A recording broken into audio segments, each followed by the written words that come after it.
네, 미국의 깜짝 고용 지표의 올해비 연준이 기준금리를 내리지 않을 수도 있다는 전망이 나오면서 투자 심리가 꺾이는 모습을 보였습니다. 증시의 최대 변수가 국채금리가 됐는데요. 트럼프 대통령 취임식을 일주일 앞두고 있는데 증시 흐름 어떻게 이어질지 허재환 유진투자증권 리서치센터 상무 모시고 얘기 들어보겠습니다. 어서 오세요. 네, 안녕하십니까. 트럼프 취임식 딱 일주일 남았네요. 네, 그렇습니다. 트럼프 2기 행정부가 출범하는데 트럼프 당선되면서 기세 좋게 나가던 증시 요즘 조금 경계감이 있는 분위기입니다. 뭐 뉴욕 증시에서 그런 얘기가 있어요? 허니문 랠리 끝났다 뭐 이런 반응이 있습니까? 요즘 분위기 어떻습니까? 네, 그렇습니다. 사실 미국 시장은 12월 6일인가요? 예? 그때를 고점으로 해서 지금 약간 좀 조정의 모습이 나타나고 있다 보니까 그 미국 대선 이후의 주가 상승을 폭을 상당 부분 지금 반납을 해버렸습니다. 그러니까 지금 현재 S&P 500은 대선 이전보다 약 0.5%밖에 안 높으니까 어떻게 이미 다 보면 정말 반납을 했네요. 거의 어떻게 보면 정말 허니문 랠리가 끝났나라는 생각을 할 정도로 지금 주식시장이 약간 좀 쉬고 있다 이렇게 보시면 될 것 같습니다. 네, 언제 올랐냐 싶게 다 토해냈다 그런 얘기인데 지난 주말은 미국의 뉴욕 증시가 급락을 했습니다. 국채 금리가 뛰었는데 이게 미국의 고용 지표 때문에 12월 고용 지표가 굉장히 강하게 나왔다는데 어떻게 해석을 해야 됩니까? 그 정도로 미국 경제 미국 혼자만 좋은 거예요, 경제 사정이? 네, 뭐 그렇게 좀 봐야 될 것 같습니다. 그러니까 약간 미국 시장이 그 미국의 고용 지표가 이렇게 좋긴 했는데요. 네. 이게 고용 지표들이 보면은 지난 8월 달, 9월 달 허리케인 때문에 약간 줄었다가 네. 다시 늘어나는 모습을 지금 보여주면서 이거 잘못하면은 미국 경기가 다시 좋아지는 거 아닌가. 네. 그러면서 지금 미국의 실업률이 다시 4.1%까지 떨어졌거든요. 4.1% 떨어지고. 예. 그러니까 뭐 미국이 2% 이상 성장을 계속하고 있고 예. 실업률도 4% 초반대라고 하면 굳이 미국의 경제가 안 나빠지는데 미국의 중앙은행이 금리를 뭐 올해 뭐 2번이든 1번이든 내려야 되느냐 예. 이런 의구심이 들면서 예. 미국의 채권 시장이 지금 굉장히 좀 많이 요동을 치고 있고 예. 그런 부분들이 주식 시장에 좀 부담으로 작용을 하고 있습니다. 네, 말씀하신 지금 채권 시장, 미 국채 시장이 지난 주말 정말 요동을 쳤는데 경기 지표, 고용 지표가 워낙 좋으니까 그 연준이 금리 내릴 필요 없겠다. 원래 점도표 12월에 나온 점도표죠. 올해 2차례, 원래는 4차례 했는데 인하 횟수가 한 2차례로 줄을 거라고 예상을 했는데 이 정도 경제 상태라면 미 연준 이제 FOMC가 1월에 있고 3월에 있고 또 5월에 있고 어떻게 될 것 같아요? 1월은 뭐 당연히 안 내릴까요? 예, 뭐 1월하고 3월 금리 인하 가능성은 굉장히 좀 낮아졌다 이렇게 좀 아주 봐야 될 것 낮았다. 같고요. 뭐 지금 시장에서는 그 6월 아니면 9월까지 밀리는 거 아니냐.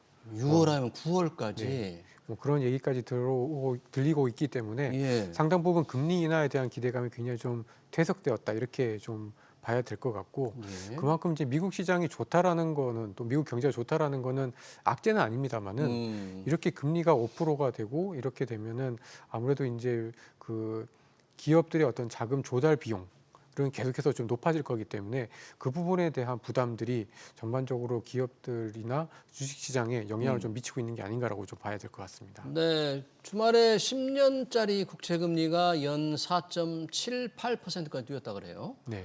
그러니까 이제 뭐 5%를 바로 목전에 두고 있는데 이런 흐름이라면 5% 돌파도 좀 가능성이 있을까요?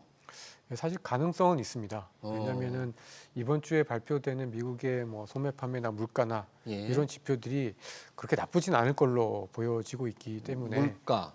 그리고 특히 그 미국이 어쨌든 4분기가 그 쇼핑 시즌이지 않습니까? 네.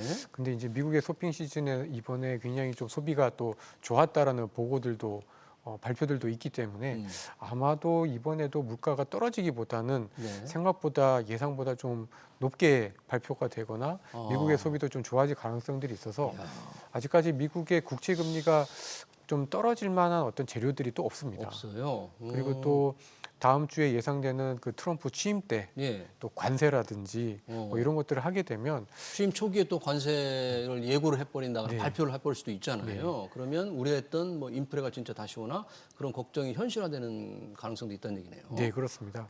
그래서 지금 현재로서는 미국의 국채 금리가 떨어질 만한 어떤 이벤트들이 별로 없다라는 점에서 어떻게 보면 약간 더 올라갈 수도 있을 것 같은데, 근데 이제 저희 생각은 예. 미국의 국채 금리가 5%를 넘어가게 되면 예.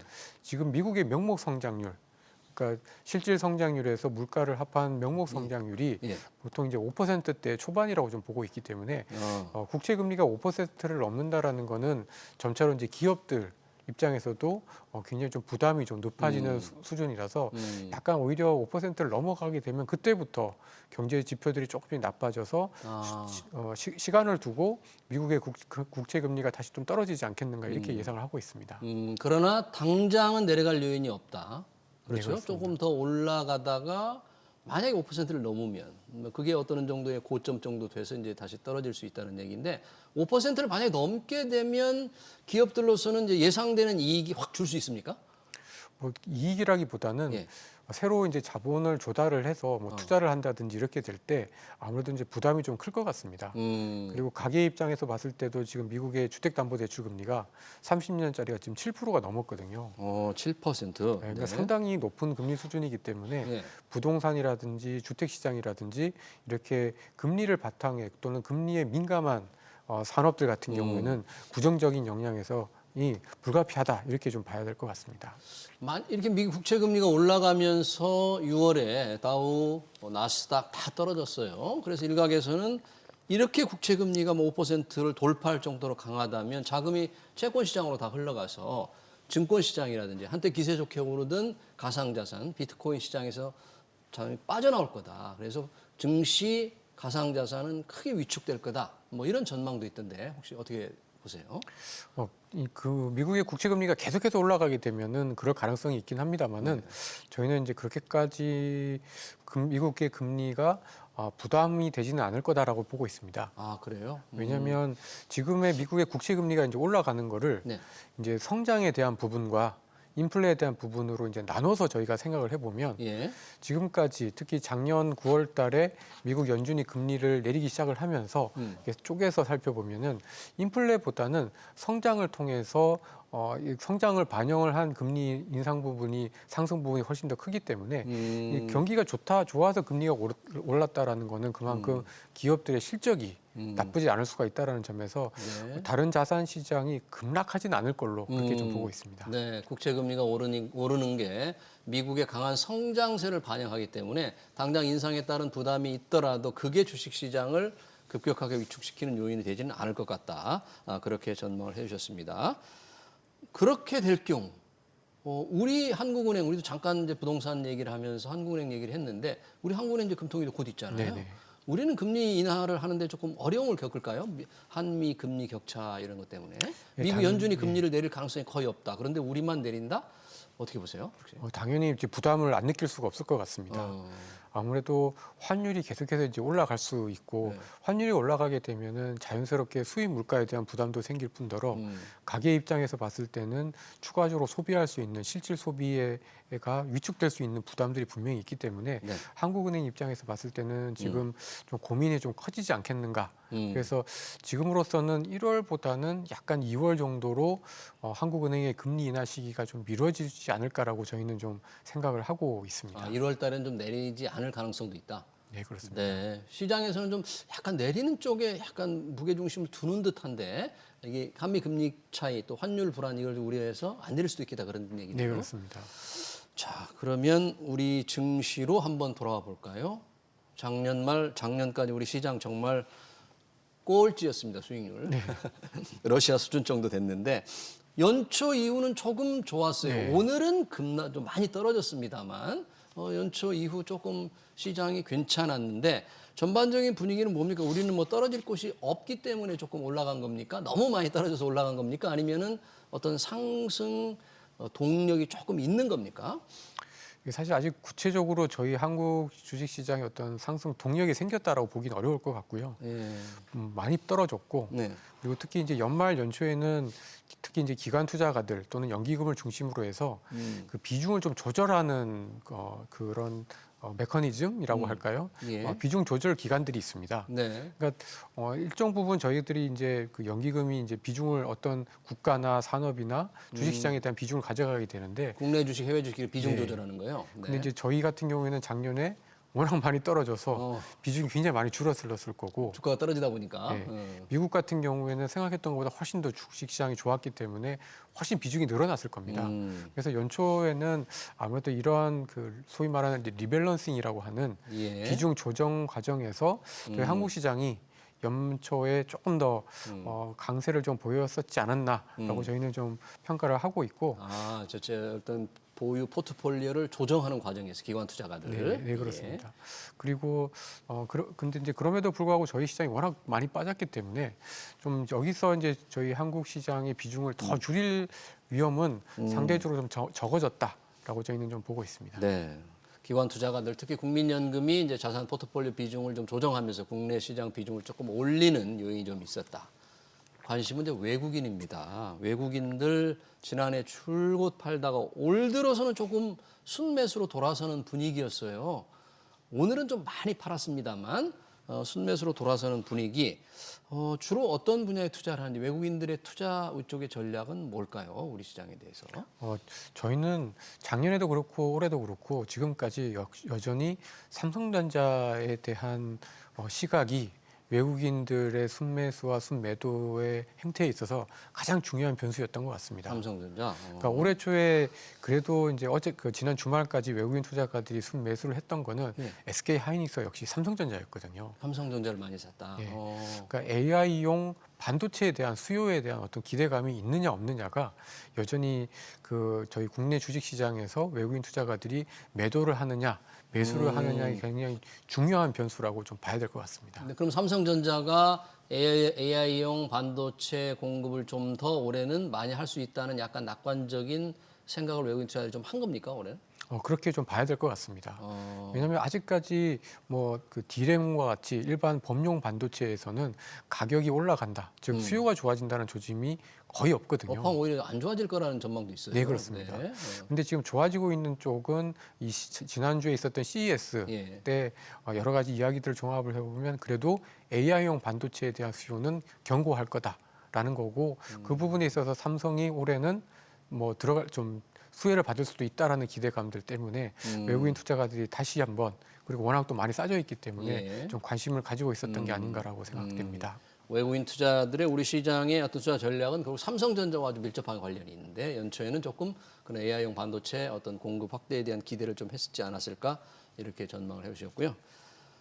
CES 어차피 2025에서도 관심을 가졌던 게 양자 컴퓨터였습니다.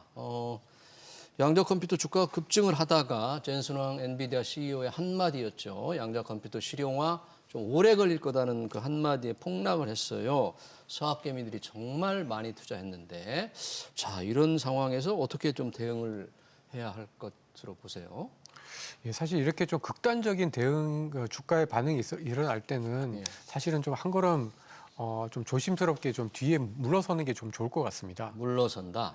네. 근데 이제 아무래도 이렇게 어떤 CEO 한마디에, 물론 네. 이제 젠슨왕 CEO가 갖고 있는 어떤 영향력 이런 네. 것들이 굉장히 좀 크긴 합니다만은 CEO 한마디에 이렇게 흔들린다라는 거는 아직까지도 이들 업종에 대한 어떤 미래에 대한 어떤 기대감은 있지만 이게 얼마나 빨리 현실화될지에 대한 불확실성이 좀 크다라는 걸 좀 반영을 하는 거기 때문에 예. 조금 조심스럽게 접근을 해야 되는 게 아닌가라고 저희는 좀 보고 있습니다. 네, 그러네요.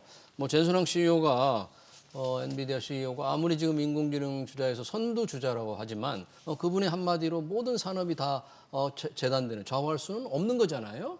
다 맞는 것도 아닐 테고. 네, 그렇습니다. 또 이 아이온큐 우리 한국 분이 공동 창업을 했던데 그분에서 반대 논리를 또 폈긴 했습니다. 한 걸음 좀 물러나서 볼 필요는 있겠다.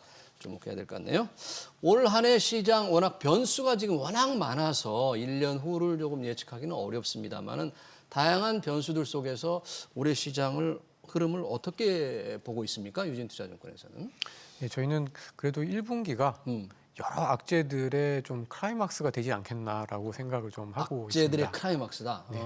그래서 1분기까지는 조금 변동성이 크고 예. 지난해 있었던 그 불안한 흐름들이 조금 더 이어지긴 합니다만은 1분기 중후반부터는 점진적으로 다시 좀 회복을 하는 그런 형태의 시장을 보일 거다라고 좀 전망을 좀 하고 있습니다. 악재들이 지금 다 노출돼서 한꺼번에 다 노출됐다 그런 얘기예요 지금? 네, 그렇습니다. 아직 트럼프 대통령의 이제 이 정책이 현실화는 아직 안 돼 있는데 1분기 중에 나오겠다 그런 얘기네요. 네, 아마도 1, 2월 달에 그 취임 이후 이제 100일 안에 예. 많은 정책들이 나올 텐데요. 예. 그 시점이 아무래도 이제 저희가 시장이 좀 많이 흔들릴 텐데 오히려 그때쯤에 뭐 미국 시장이든 저희 시장은 좀 기회가 좀 되지 않겠는가라고 예상을 하고 그때 있습니다. 흔들릴 때. 네. 실제 이제 정책이 그 선거 공약으로 발표할 때와 실제 정책으로 구체화되는 것은 다른 문제일 수 있기 때문에 그때 어떤 기회가 될 수 있다고 그러는데 혹시 조금 시장이 1분기 악재의 클라이맥스를 지나면서 좀 나아지려고 할 때 그 앞에서 좀 괜찮게 달릴 수 있는 업종이나 유망 업종은 어떻게 보시는 거예요? 예, 그래서 저희는 상반기에는 그래도 환율 수혜주, 여전히 미국의 금리에 대한 부담, 환율에 대한 부담에서 좀 더 수혜를 입을 수 있는 업종들, 환율 예를 수혜주. 들면 뭐 조선이나 기계나 네. 또 일부 자동차나 이제 이런 업종들이 상대적으로는 좀 잘 버티지 않을까라고 좀 기대를 좀 하고 있고요. 예. 대신에 이제 하반기에는 조금 더 경기에 대한 어떤 불확실성이나 뭐 금리에 대한 어떤 부담감들이 좀 완화가 됐을 때는 네. 경기와 관련된 뭐 반도체라든지 이런 주식들이 조금 더 좋을 걸로 보고 있습니다. 하반기에는 상반기에는 환율 덕을 좀 볼 수 있는 자동차 업종도 해당이 돼요. 혹시 환율? 네, 그렇습니다. 하반기에는 이제 경기가 좋아지는 게 흐름을 탈 수 있는 업종. 네, 잘 알겠습니다. 네, 주간 증시 전망 잘 들었습니다. 지금까지 허재환 유진투자증권 리서치센터 상무였습니다. 오늘 고맙습니다.